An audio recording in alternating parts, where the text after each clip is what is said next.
जी हाँ बड़े भाइयों, ध्यान दें, ग्राम सभा मथुरापुर कुठवा छोटी मठिया के प्रधान प्रत्याशी श्री विनोद कुमार, जी हाँ विनोद कुमार को अपना बहुमूल्य मत करके उन्हें भारी से भारी मतों से विजयी बनाए। धन्यवाद।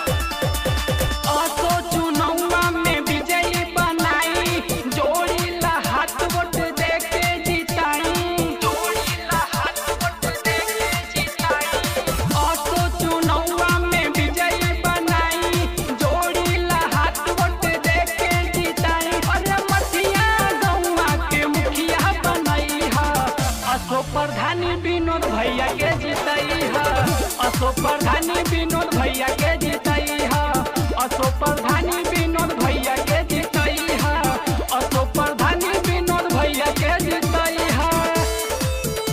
जी हाँ बड़े भाइयों, ध्यान दें, ग्राम सभा मथुरापुर कुठवा छोटी मठिया के प्रधान प्रत्याशी श्री विनोद कुमार, जी हाँ विनोद कुमार को अपना बहुमूल्य मत करके उन्हें भारी से भारी मतों से विजयी बनाए। धन्यवाद। रण में आइले बचन लेके काम पूरा होई सबके, काम पूरा होई सबके। रण में आइले बचन लेके काम पूरा होई सबके।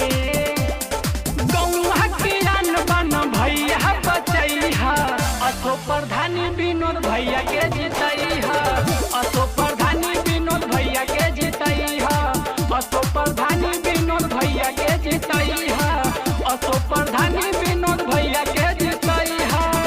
जी हाँ बड़े भाइयों, ध्यान दें, विनोद कुमार का कहना है कि वादा नहीं विकास होगा, सबका बराबर सम्मान होगा, सबका बराबर सम्मान होगा।